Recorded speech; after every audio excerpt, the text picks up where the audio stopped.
ಯಾವುದು ಅನಿವಾರ್ಯವೋ ಯಾವುದು ಅವಶ್ಯಕವೋ ಅದನ್ನೆಲ್ಲವನ್ನೂ ಕೂಡ ತಾವು ಕೊಟ್ಟು ಸಲಹುತ್ತಾರೆ.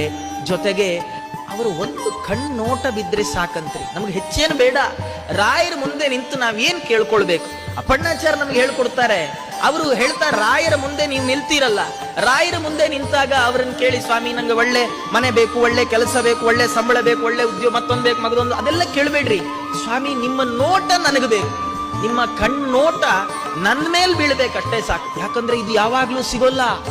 ನಾವು ರಾಯರನ್ನ ಯಾವಾಗ ಬೇಕಾದ್ರೆ ನೋಡ್ಬೋದು, ಆದ್ರೆ ರಾಯರು ನಮ್ಮನ್ನು ಯಾವಾಗ್ಲೂ ನೋಡಲ್ಲ.